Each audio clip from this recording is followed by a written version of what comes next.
everything. Mabilis lang yung lesson natin ngayon. Nasa 14 slides lang. So, wait lang.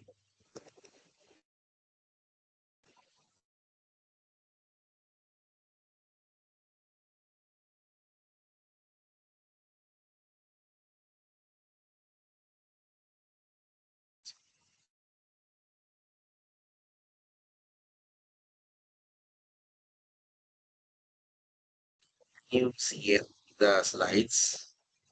Ano nga kayo? Thumbs up nga kayo or any reaction? Okay, thank you. So let's begin. Our lesson for this week is about the TV programs in the Philippines and how it becomes mirrors and molders of popular culture. Okay, so diba last time we talked about masa at social media. So also we talked about literature, the music. So this time we have to dive deeper on the TV programs or television as a mirror, a reflection, and a molder of popular culture. So, what are the impacts of TV programs in the Philippines? Number one is television has long been dominant medium in the Philippines. Since the 1970s, the television is black and white. Ay marami nang nanonood ng telebisyon. Marami ng mahaba na yung history ng telebisyon sa Pilipinas, from black and white, naging yung kuba, 'di ba, na TV, and then now we have the LCD, LED na mga television, mga flat screen, 'di ba? So, and bagaman nagbago na yung kulay from black and white to colored to what we have right now, curved television, is still, uh, without a doubt, we can say that Filipinos really love television, really is addicted to watching television.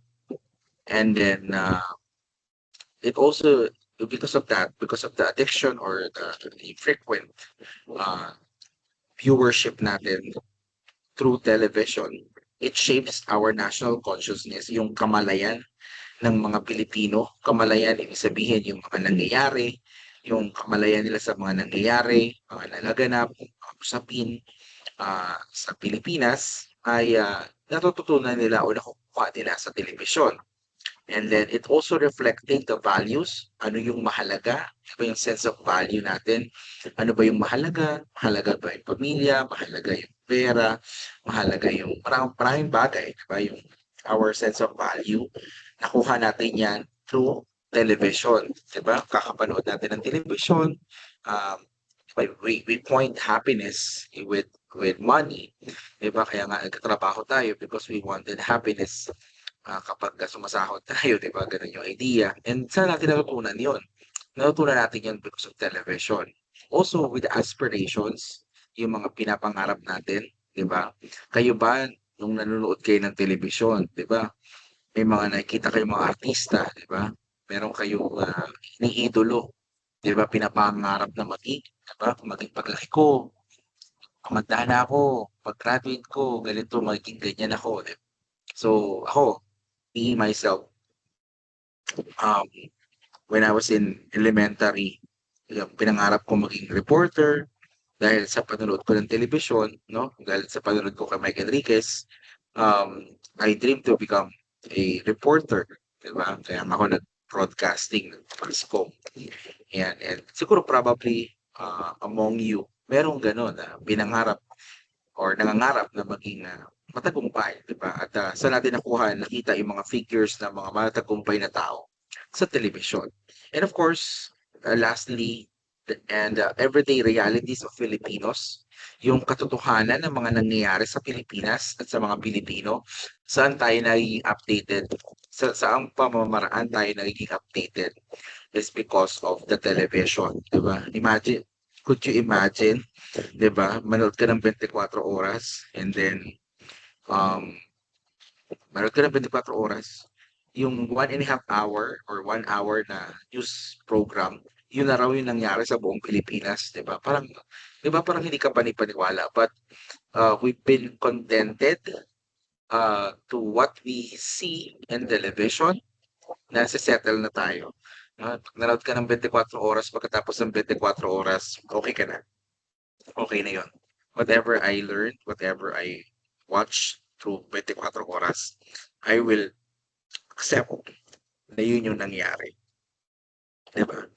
And as a central pillar of the Philippine popular culture, TV programs not only entertain, but also influence public opinion, identity, and societal norms. Alam nyo, ako bilang broadcast major, communication major, alam namin yan na entertainment is just a secondary intention. The main intention is to influence the public about their opinion on things, on important matters. Kailangan maimpluwensyahan sila, 'di ba? Tagapagpaliwanag ng mga bagay na hindi nila naiintindihan. Yan yung trabaho ng media, no, to influence yung kanilang position sa mga usapin. Sila ba ay pro, sila ba ay against, 'di ba? So the television's intention is to influence public opinion, even identity, no?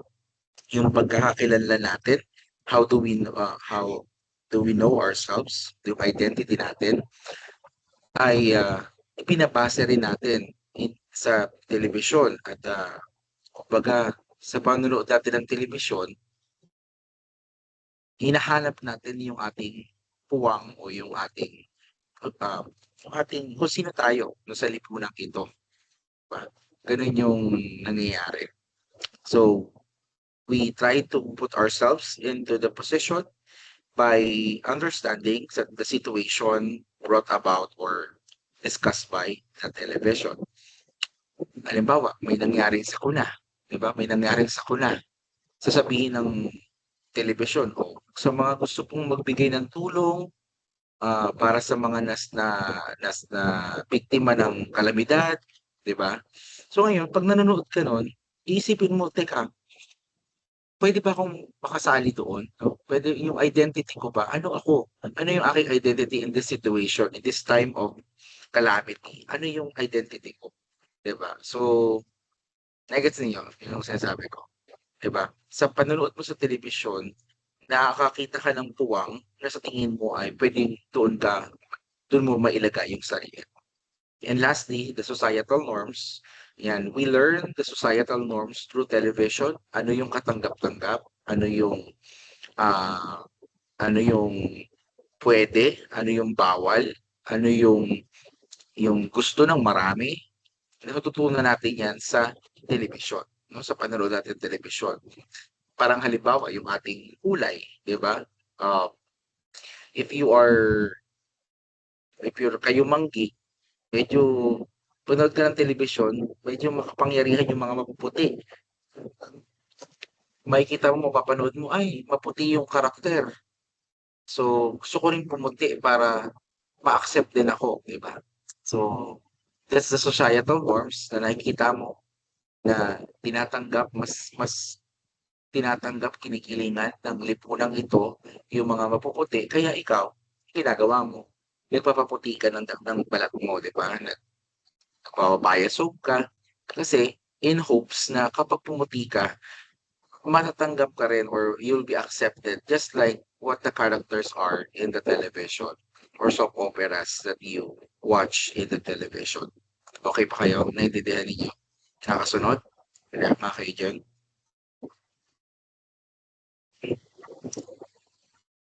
Okay. Now, through the genre diversity available in the Philippines, we can understand what are the what are the Filipino tastes, or what are the tastes of Filipino people, and what are the social realities in the Philippine public. So, sa pagtingin natin sa mga uri ng palabas na ipinapalabas sa telebisyon, maaari nating maunawaan kung ano yung gusto or pinapanood ng mga Pilipino at ano yung makikita natin sa lipunan pwedeng sumasalamin sa lipunan na meron tayo. And number one na indicator ng Filipino taste and social realities is the teleserye or soap operas. Soap operas such as Batang Quiapo and Maria Clara at Ibarra often reflects class struggle, family values, and justice themes resonating with the masses. Ang sistema diyan sa pag-aaral ng media at sa pag-aaral ng lipunan, kung ano yung mga palabas na sabihin natin pumapatok doon sa lipunan o sa mga manonood, yun yung mga palabas na nakaka-relate yung mga manonood, 'di ba? Kaya nga namamayagpag, yung mga ganitong palabas kasi relatable ito doon sa mga manonood. And in the case of Maria Clara at Ibarra and Batang Quiapo, so what we can observe is yun nga yung tema ng class struggle, yung uri, may mayaman, may mahirap, may api, may nang-aapi, 'di ba? We also have the family values. Malalaman natin ang mga Pilipino, mataas yung pagpapahalaga sa pamilya dahil sa itong mga palabas katulad ng Maria Clara at Ibarra at Batang Quiapo ay tumatalakay dun sa family values, kahalagahan ng pamilya, kahalagahan ng kapatid, ng asawa, ng anak, sa magulang, yan. And of course, yung tema ng hustisya, 'di ba? So, parang pwede natin sabihin na ang mga Pilipino uhaw sa hustisya, pwede natin sabihin gano'n. Bakit? Kasi yun yung pinapanood natin, parang laging may struggle tapos hindi nakukuha yung hustisya or sinusubaybayan natin yung mga karakter na naghahangad na makatanggap ng hustisya na nararapat para sa kanila. Yun yung nanatiling tema. Siyempre, may mga afternoon teleserye tayo, di ba? Yung mga asawa ng asawa ko, di ba? Yung mga ganun. Or yung mga, alam mo yun, yung mga soap opera sa hapon tungkol sa mga kabit, di ba? Parang ganun. Parang pwede mong sabihin na, yun na ba trip ng mga Pilipino ngayon? Yung mga kabit-kabit, yung ganun. Di ba hindi, yan, hindi natin pwedeng itanggi. Pero may nanonood kasi noon. Ngayon, sa pagpapatuloy ng pag-aaral ng sa media, may sumasagot din na hindi naman talaga dahil ang mga Pilipino ay mahilig daw sa mga tema ng kapit, yung third party na relationship, hindi dahil sa ito ay sumasalamin sa kanilang buhay, kundi dahil sa walang choice ang mga maraming Pilipino. Kung ang TV network ay gumagawa ng ganitong palabas at sila ay pinapanood, hindi natin pwedeng sabihin dahil sa relatable ito, kundi pwede rin natin sabihin yung anggulo na wala naman silang choice wala namang ibang palabas, kaya pinapanood nila, 'di ba? Nagets yung point ko na hindi lahat ng pagkakataon yung napapanood natin or yung palabas sa telebisyon ay tunay na sumasalamin sa lipunan, kundi may mga pagkakataon na wala walang choice ang mamamayan, walang choice ang manonood, kundi manood na lang kung ano yung available, 'di ba? Yan. Yung iba sa inyo siguro naka-Netflix kayo, subscription, 'di ba? So, dahil dahil naka-Netflix subscription kayo, nanonood pa ba kayo ng TV? 'Di ba hindi na, 'di ba? Bakit ka pa manonood, kung ano naman, meron namang ibang option, 'di ba? 'Yun. So, hindi lahat ng Pilipino ay may gano'ng klaseng kalayaan or gano'ng klaseng option.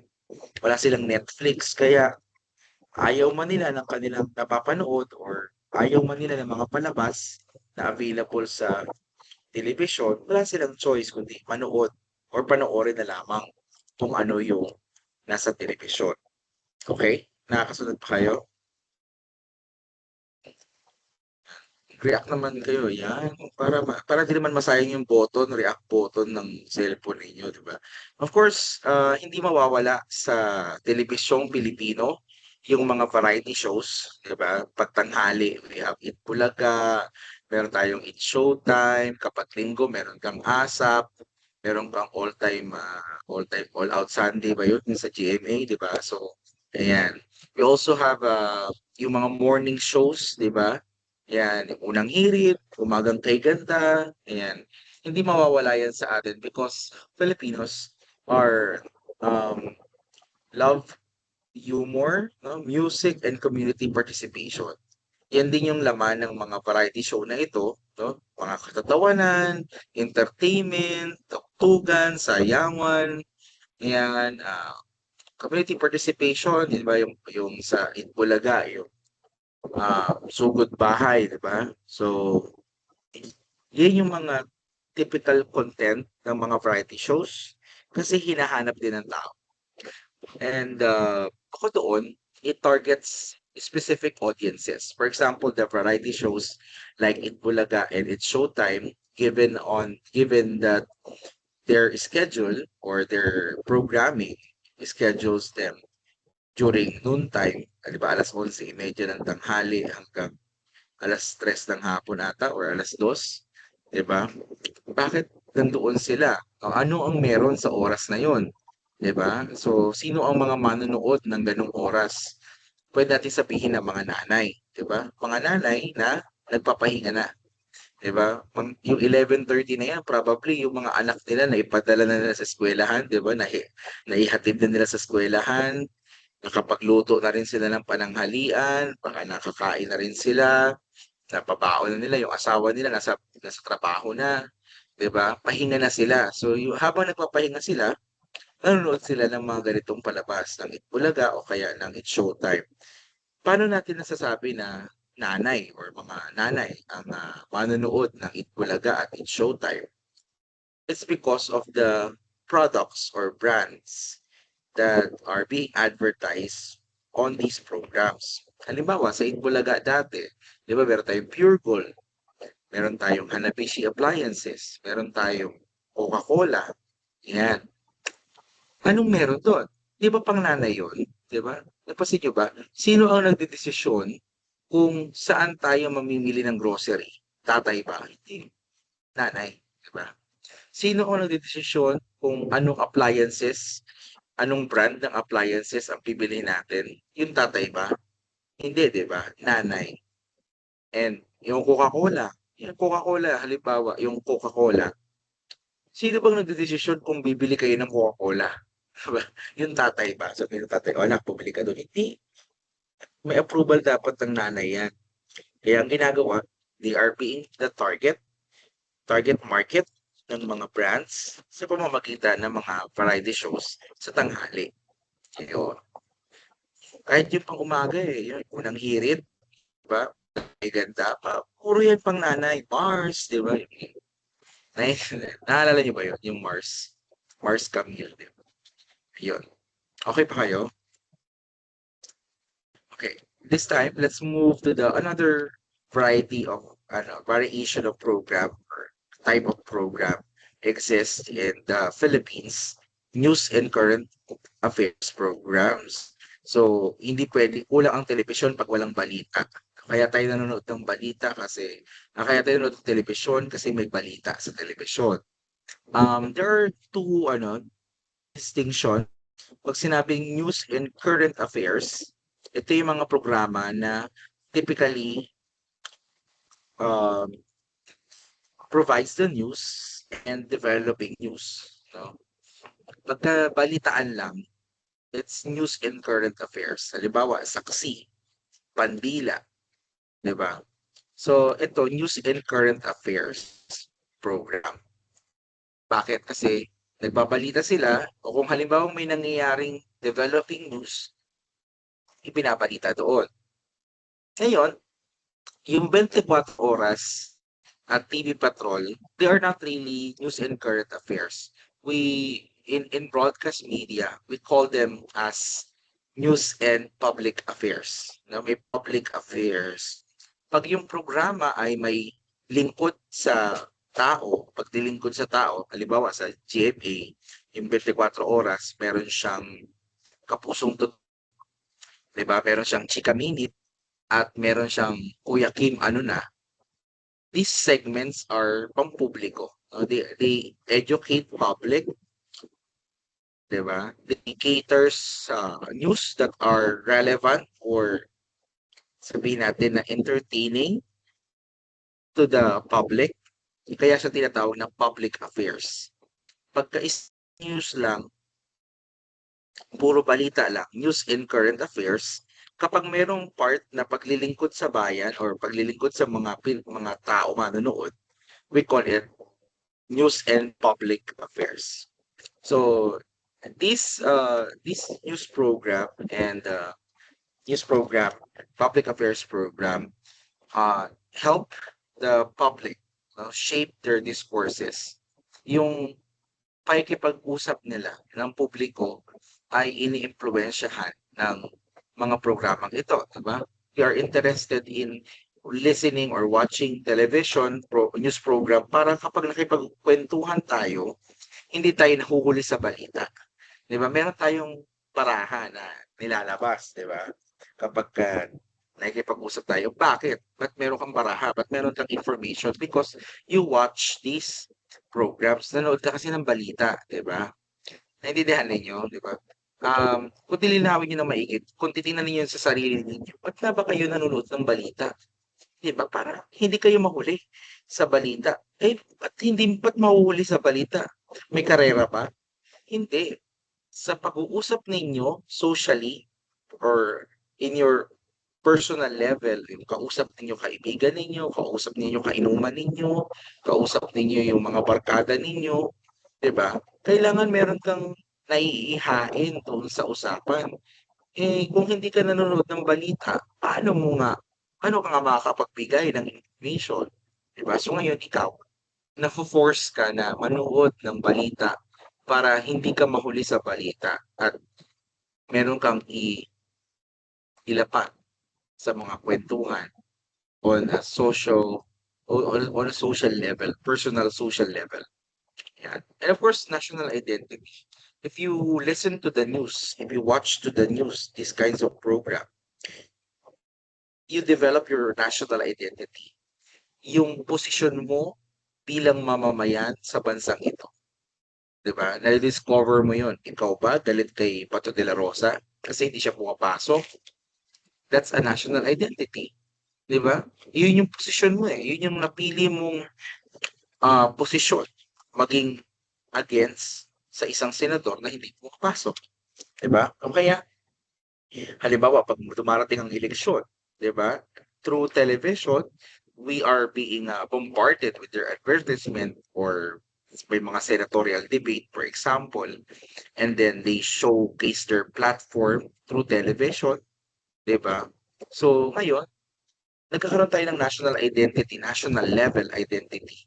Kung mag-a-agree ba tayo doon or hindi? Tatanggapin ba natin yung plataforma na yun o hindi? Iboboto ba natin yung politikong ito o hindi? Somehow, that's a national identity. And that is very important, especially in times of crisis or election. Di ba?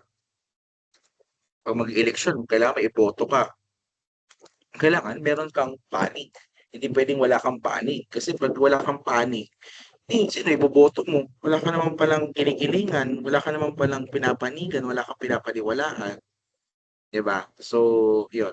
We watch television news programs to gather information that we can share during our conversation with others and also to put ourselves in a position that we feel less yung regret, less yung guilt, no? Kapag ka nagkamali man. Wala naman kasing tama eh. Halimbawa, nagboto ka ng eleksyon. Nagboto ka sa eleksyon. Binoto mo si Bongbong Marcos. Wala namang may alam na magkakaganay ganito tayo eh. 'Di ba? Wala naman talaga nakakaalam. Kaso, kung ikaw nag-collect ng proper information, pero binoto mo pa rin si Bongbong Marcos, edi less yung guilt mo nun kasi okay naman yung data eh. Nakapag-collect naman ako, I stand on my decision. 'Di ba? Yun. And then, of course, the reality and talent shows. Okay. Reality and talent shows, yan. Sino rito yung nangarap maging maging artista, 'di ba? Lahat tayo nangarap maging artista, 'di ba? And ako hindi ako kasali dun. Hindi ako nangarap maging artista kasi nangarap ako maging reporter, eh. Ayan. So, during our time, Starstruck yung meron, no? Pero kayo, yung time nyo, Pinoy Big Brother and The Voice Philippines emphasize Filipino dreams, resilience, and talent, reinforcing a narrative of hope and success. Di ba? Parang maganda tong oportunidad para tayo ay sumikat. Yan, yung PBB, Pinoy Big Brother, Celebrity Collab. Yan, di ba? Ang hirap nung gano'n, no? Alam mo yun yung time namin, kung naalala ko yan nung college kami, may audition pa yan, yung PBB. Tapos malalaman namin kung sino-sino lang pala yung ano doon. Hindi naman pumunta ng audition. Di ba nagpa-audition pa? Wala, hindi naman pala kukuha doon. Yung mga klase ko, nag-audition sila para makapasok sa bahay ni Kuya. Di ba? O, hindi naman sila nakapasok. Ako rin, hindi ako nakapasok. So, papasok man ako sa bahay ni Kuya. Baka gabi, no? Baka gabi habang tulog sila. Yan, kunin ko yung mga gamit. Akit bahay pala. Akit bahay ni Kuya. So, hindi, biro lang. Joke lang yun. Hindi talaga ako. Hindi ako nangarap maging artista. Kasi hirap maging artista. Ang arte-arte ko lang. Artista po. Diba? Parang, anyway, moving on. So, ito, yung mga ganitong klase ng reality, ng ganitong klaseng programa, reality and talent shows, somehow showcases how, ah, pwede mo sabihin dreamful, masyadong mapangarap, mataas ang pangarap ng mga Pilipino. And stardom is they see stardom as part of the solutions to elevate their yung kanilang pamumuhay, 'di ba? Baka ang stardom talaga yung susi para tayo yumaman. Pero sa mga nangyayari ngayon, parang hindi. Dapat di na ako nag-broadcast, nag-civil engineering na lang ako, 'di ba? Tapos naging contractor na lang ako, eh. 'Di ba? 'Di ba? 'Di ba? Ang ganda ng maleta, puro pera, 'di ba? Gusto ko rin nun, 'di ba? Parang mali yung tinahak natin o kayo, second year pa lang kayo. Baka gusto niyo mag-shift sa civil engineering. Oo, baka walang pera talaga sa 91st year pa lang pala kayo. Walang pera sa education. Try mo, di ba? Baka pwede na kayo mag-shift, mag-civil engineering na lang kayo. Galit sa akin si, Ma'am Joyce. Kasi discourage mo yung mga estudyante namin. Anyway, so, lastly, syempre, television programs or Philippine television is incomplete, no, without educational and cultural programs. Hindi pwedeng puro entertainment lang. Kailangan meron tayong mga programang tumatagos, no? Tumatagos sa ating kaibuturan ng ating damdamin, ng mga katotohanan nalalaman natin. So, yeah, may eyewitness, sini totoo, ABS-CBN, they have a knowledge channel, diba? That this channel, knowledge channel is informative for children during their foundational days, di ba? Yung mga panahon na nag-aaral pa lang sila, nagsisimula silang matuto, di ba? Yung eyewitness and sini totoo, it is educational and cultural program, pero pang ano na to eh, pang matanda na to eh, pang klase ng trip mo eh, di ba? Manood kayo lagi ng mga ganitong klaseng programa. Ah, bakit? Kasi we are human and these programs are humanitarian. It tells us the stories that are not really told to many people, di ba? Pero nagkakaroon ng avenue dahil sa documentary films. So, manood kayo kasi may makukuha kayo eh. Diba? It can motivate us to dream of a better country if we watch these kinds of program. Di ba? With all the efforts that we're doing right now, still, marami pa rin mga bata ang hindi nakapag-aral. Marami pa rin yung kulang, di ba? So, tayo, ano gagawin natin? we must pursue what we're doing. We must pursue our education. We must pursue our actions because we dream of a better country. We dream of a country that is um, fair, no? Or hindi kahit hindi na pantay-pantay, kundi hindi naman pumapatay sa gutom no na lipunan. So, manood kayo ng mga ganyan, Eyewitness and Sine Tutok. The cultural representation and identity formation, TV programs play a crucial role in presenting what it means to be a Filipino. Ayan. Yung pagiging Pilipino, yung konsepto niyan ay natututunan natin sa telebisyon, no? Through language, customs, dress, and values displayed on screen, audiences, especially those in marginalized or diasporic communities, connect with a shared cultural identity. Nagkakaroon ng avenue para makakonekta tayo doon sa marginalized people, doon sa mga indigenous people of our country, 'di ba? Yung mga kawawa, yung mga api, yung mga nasa laylayan. So itong telebisyon na ito, no, itong telebisyon ay naging paraan para kahit papaano magkaroon ng pisik para mahawakan ng mga nasa laylayan so that their stories be told, so that their needs be provided, 'di ba?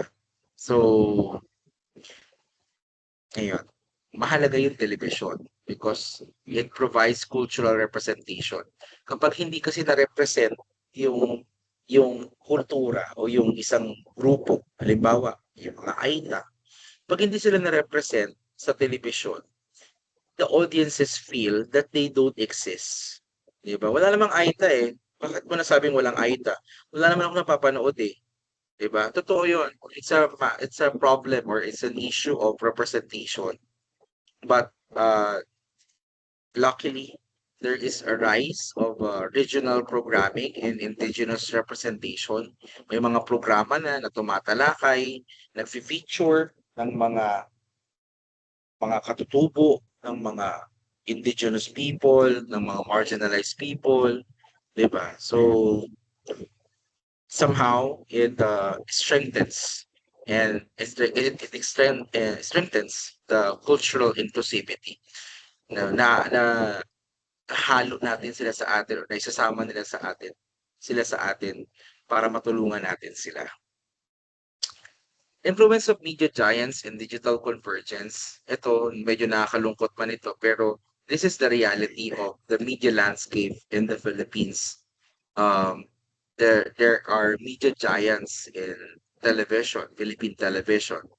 We have ABS-CBN, we have GMA Network, we have TV5, that have traditionally controlled the narrative of Philippine pop culture, no? Dahil sila yung may kakayanan, maraming nanonood sa kanila, they can somehow manipulate or control the narrative of the Philippine pop culture. Ano yung uso, ano yung katanggap-tanggap, ano yung patok, sinasabi yan ng GMA Network, ABS-CBN at ng TV5. However, with ABS-CBN shut down in 2020 and the rise of digital platforms like YouTube, Netflix, and TikTok, the landscape has diversified. So, nung nawalan ng prangkisa yung ABS-CBN noong 2020, naging content creator na lang sila.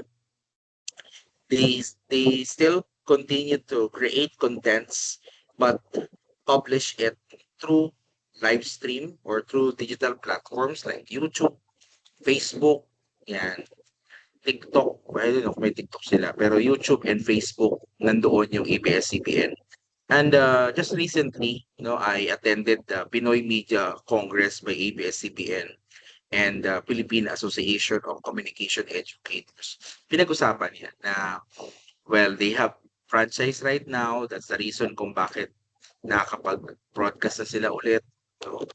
And bagaman sila ay nawalan ng prangkisa noong 2020, still, hindi sila nawalan ng pag-asa or hindi sila tumigil sa paggawa ng contents na sabihin natin mapapakinabangan naman ng mga audiences. So, and na-diversify, mas dumami yung reach, mas marami nakakapanood, no, ng ABS-CBN dahil sa nangyaring yun. Yung mga Filipino overseas workers, no, overseas Filipino workers dati, kailangan nilang mag-subscribe sa TFC or the Filipino Channel para makanood sila ng mga palabas ng ABS-CBN. Ngayon, hindi na, 'di ba? Punta ka lang sa Facebook, i-search mo lang yung page ng isang channel, pwede mo nang mapanood yung mga program niya, 'di ba? Punta ka sa YouTube, gano'n din gawin mo, i-search mo yung ABS-CBN, you can watch the programs ng ABS-CBN. So, nag-diversified, lumawak, dumami, lumayo yung naaabot ng isang isang content creator. And what's good thing here is that TV content now competes with bloggers, influencers, and independent storytellers, reshaping how Filipino consume culture. Na yung ginawa ng ABS-CBN as becoming a content creator can be done by anyone. No, kahit sino sa atin can follow that framework, become a content creator, use the platform of Facebook, use the platform of of YouTube, 'di ba? And ganun din, you can reach many people, you can reach many audiences, 'di ba? Parang lahat tayo pwede na maging ABS-CBN. If we just create the right content, may tiyaga lang tayo sa pag-produce ng mga material, we can do what ABS-CBN have done during the time na wala silang prangkisa, 'di ba? So, isa pang problema natin mga vloggers, influencers, 'di ba? May mga vloggers tayo na nagra-rant o kaya madaming sinasabi, and yet we don't know if they have the right to do that. 'Di ba? Baka naman hindi sila journalist. Baka naman kung sino lang sila, 'di ba? And yet they comment on things, they influence other people, 'di ba? Wala naman pala silang sapat na credential. Unlike dito sa mga programa ng GMA, ABS-CBN at TV5, alam natin na mga journalist itong mga ito, 'di ba? And now these programs compete with the vloggers and influencers and independent storytellers. May option na tayo, 'di ba? Sa panahon ngayon parang 'di na tayo nanonood ng telebisyon, nanonood na tayo ng TV pero sa panahon ngayon wala na tayong telebisyon, pero nanonood pa rin tayo ng mga TV programs. Hindi na nga lang sa telebisyon, kundi sa cellphone, no, sa mga tablet, sa computer, 'di ba, na merong internet. Kasi available na yung live stream ng mga TV programs na ito sa mga iba't ibang platform. Are you still with me? React na kayo dyan? Thank you. Pakonti tayo ng pakonti. Nababawasan na. Alas, alas 4 pa lang naman eh. As I mentioned, 4:30, tapos na tayo. Anyway, so while TV remaining power, criticism and challenges of TV programs is that while TV remains powerful, it has also been criticized for number one, sensationalism in news and shows that prioritize ratings over substance, di ba? Wala masyadong kwenta yung palabas, basta entertaining, yun lang, di ba? Wala eh, negosyo kasi yan. At the end of the day, these ABS-CBN, GMA Network, and TV5 and other media channels are business. So wala tayong control. Kaya nila pinapalabas yan kasi yan yung gusto ng mga tao, hinihingi ng mga tao. At pinapanood sila dahil sa mga programa na yan. Kaya kahit gaano feeling mo, walang substance yung pinapanood mo, wala tayong magagawa. Another is the stereotypical portrayals of gender roles, LGBTQ plus and class divisions. Yan, naging problema na yan ngayon. The television is being dominated by mga gays. Diba? Kaya pag napansin mo, even in the social manner, yung society natin, yung mga bakla, sila ay medyo dominant, diba? Pagkipag-usap, they are dominant. Malakas yung loob, maingay, 'di ba? Malakas ang boses because they are represented. Yan, walang problema do'n, walang problema do'n. Ang problema is hindi nagiging pantay-pantay. Dapat kung gano'n yung exposure or representation ng mga gays, dapat gano'n din sa iba pang mga gender role, 'di ba?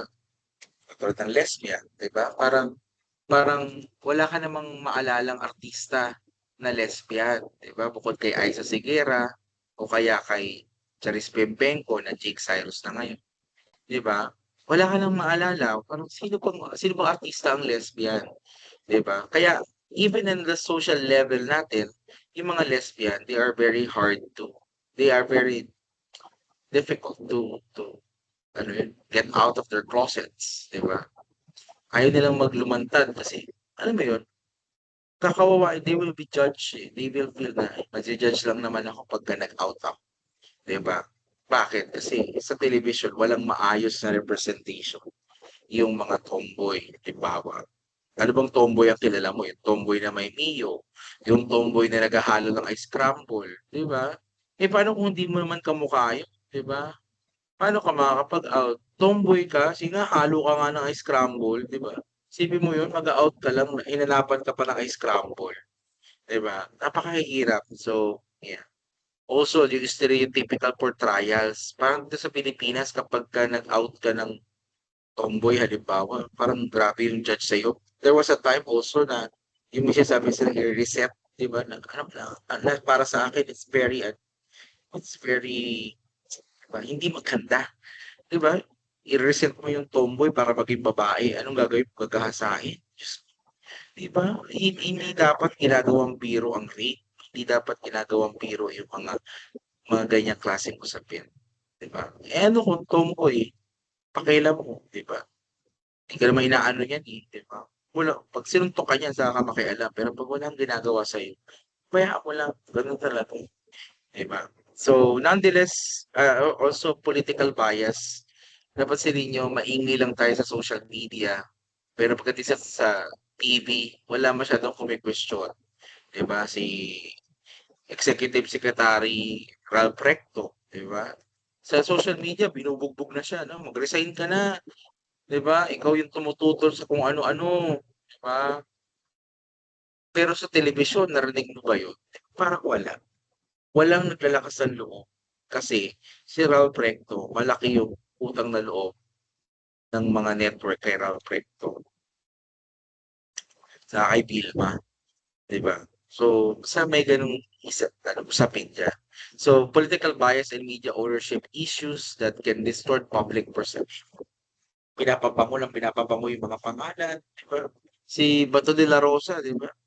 Hindi na po 7 buwan nang hindi pumapasok, sumasahod pa rin, and yet parang hindi gaano pinag-uusapan ng media si Bato de la Rosa, ng mainstream media. So nonetheless, TV's adaptability, especially through hybrid formats and online distribution, ensures its continued role in shaping the Philippine culture. Yan. Punta naman tayo sa hybridization of media. Yung television naging hybrid na. Bakit? Kasi bukod sa television na analog na TV, you can also access the programs through digital box o kaya ay social media or internet. So, because of the hybridization of media, teleseries and reality show are uploaded on YouTube, I Want TFC or GMA Network Online, where audience binge watch and comment in real time.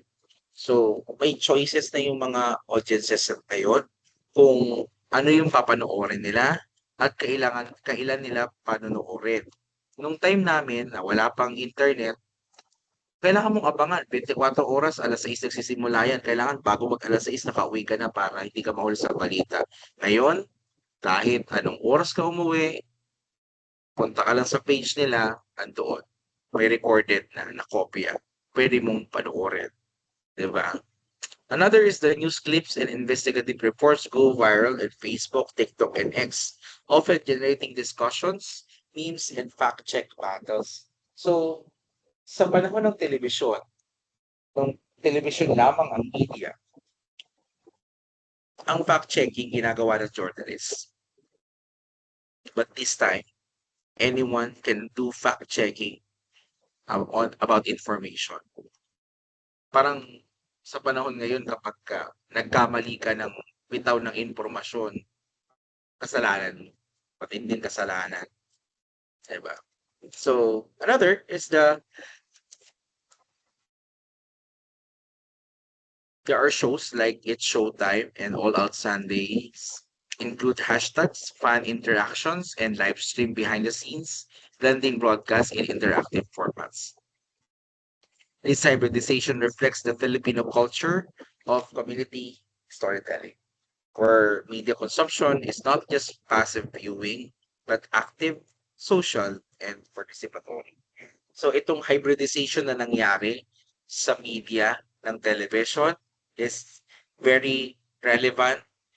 Now, it brought good choices to us. Diba? We become active. We become active viewers. Ibig sabihin, pinapanood natin yung gusto nating panoorin. But then may access tayo. We become active, not passive, na kung ano lang yung ibigay ng network, yun lang yung papanoorin natin. Ngayon, di ba, pinapalabas pa lang yung pelikula, hinahanapan mo na ng download link. Di ba? Baka merong kang kilalang website na pwedeng ma-download yung copy ng pelikulang yon. Ito-download mo na lang, papanoorin mo na lang kesa bayanan mo yung pelikulang pinapalabas kasi ang daming advertisement o kaya nakatagalog dub. Ako hindi ako fan ng dubbing eh. Kasi feeling ko nagbabago yung message kapag ka dinadub. Kaya mas gusto ko pa yung subtitle. Diba?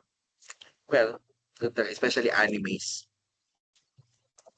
There are also rise of influencer and user-generated content. Diba? May mga Pilipino na sumisikat na gamit ang social media at hindi Starstruck or Star Circle Quest o kaya PBB.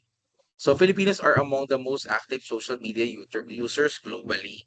Platforms like TikTok, Facebook, and YouTube have empowered everyday Filipinos to become content creators, not just consumers. There are vloggers like Kong TV, Faye Cortez, Diana Guerrero, or Zainab Harake who influence fashion, language, humor, and social values among the youth. There are also satirical page na nabubuhay o nabubusan. This satirical page in social media blend humor with social commentary, making complex issues more relatable.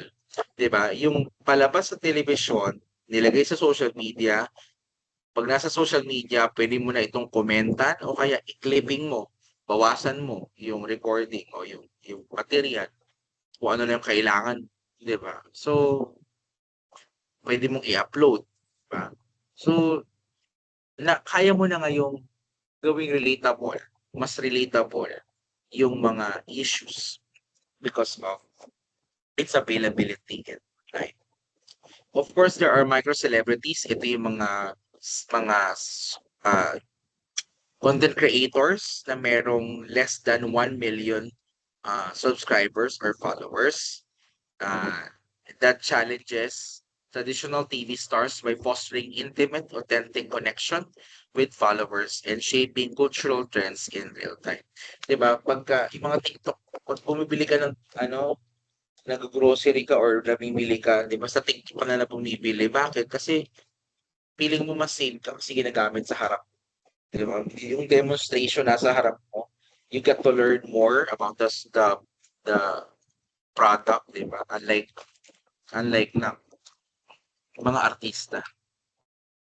This democratization of media blurs the line between celebrity and the audience and shifts cultural authority from networks to communities.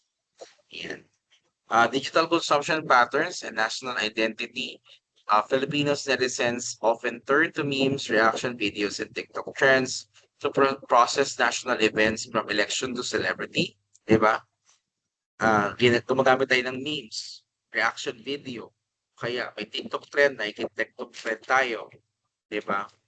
To process the national events para makaramdam tayo na nakikibahagi tayo dun sa mga usapin ng bayan natin. There are also yung activism and social media also becomes a platform for activism and social discourse seen in campaigns like yan, yung mga hashtag na yan. Sa pamamagitan ng mga campaigns na yan, na naging aktivista tayo. Ibig sabihin, we question the government, we ask something from the government because of these campaigns. Online media does become virtual bayanihan, and pag may nahihirapan, di ba, magpo-post sa social media, and then we become where collective sentiments, pride, anger, humor, grief are amplified and reshaped. Halimbawa, may nangangailangan ng dugo, magpo-post ka sa social media, makakatanggap ka ng dugo, 'di ba? Kaya ay yung mahirap, 'di ba? Katulad ni Tuesday Vargas, 'di ba? Si Tuesday Vargas wala siyang trabaho. She ranted sa social media na if any gig is available, I can do that. 'Di ba? Ano nangyari sa kanya? Tinulungan siya ng mga tao, 'di ba? So it is amplified. Marami ang nakarinig, marami ang tumulong, and it was reshaped. Nagbago yung kanyang buhay afterwards. Moreover, digital spaces serves as a cultural archive. Whatever you post in the social media, it will be there forever unless i-delete. Pero still may kopya pa rin yan yung Meta, halimbawa, yung provider. And this activity preserves dialects, traditions, and folklore that were once ignored by mainstream media. Now, what are the challenges in this digital shift? Despite these opportunities, digital media consumption in the Philippines faces several challenges. Number one is misinformation and digital echo chamber. So hindi mawawala na yung misinformation, yung disinformation. Ano bang pinagkaiba, sir? When we say misinformation, some things are missing, some information are missing. That's misinformation. But misinformation is some alteration happens. May binabago sa detalye. May binabago sa kwento. Disinformation ang tawag doon. When we say digital echo chambers, naranasan niyo ba yung nag-search kayo ng video tapos tungkol na doon yung mga sumunod na video? Halimbawa, nag-search ka sa aso na cute. Yan. Tapos nakuha mo yung video, nakita mo, pinanood mo. Diba? Ano nga gawin ng mga aso? Hahabulin ka. Yan. So, teka lang. Yung digital echo chamber is nanood ka nga ng video, nag-search ka ng video ng aso, tapos tungkol na lang sa aso, yung mga sumunod na video. Okay, nag-search ka tungkol kay Bongbong Marcos. Yung mga sumunod na mga video, tungkol na lang lahat kay Bongbong Marcos, hindi ka na makaalis. Diba? So it reinforced biases and disinformation. Also, addiction to short film form content has affected critical thinking and attention spans. Di ba? Umiksi yung ating attention span, parang mga 5 minuto lang, gusto mo na magbago, di ba? Magpalit. Pero ngayon, there are some audiences that are moving back to longer format, di ba? Pag tinignan mo yung TikTok ngayon from dapat 1 minuter, 3 minuter, pwede na ngayon mag-upload ng 10 minutes na video sa TikTok, 'di ba? Ibig sabihin, there are audiences that demands TikTok to provide longer format, much depth, 'di ba? Mas malalim yung pagtalakay, 'yun. There are also corporate control and algorithmic visibility. Ano ba 'tong corporate control and algorithmic visibility? Yung corporate control is, halimbawa, ako si Kong TV, 'di ba? Ako si Kong TV. Ngayon, marami na akong pera, halimbawa. Ang gagawin ko, if I have a new content, i-upload ko 'yun, tapos ibo-boost ko 'yun para mas maraming tao yung makapanood. So, that's how you control the algorithm.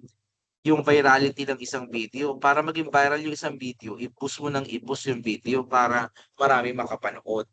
Diba? Pag marami nakapanood, malaki yung kita rin. Diba? So, kumbaga, pera-pera na lang nangyayari sa platform natin because anyone who can pay the boost, you can pay the platform advertisement, nag-guarantee yung kanilang virality, yung kanilang pagsikat.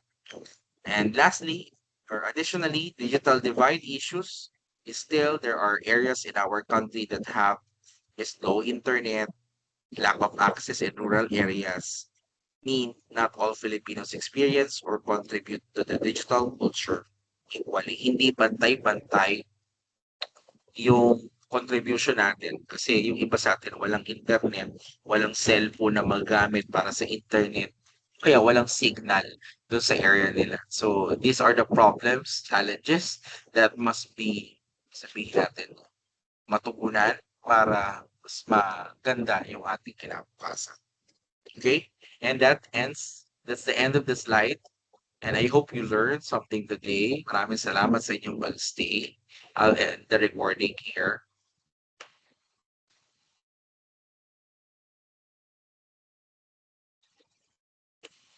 Sana yun.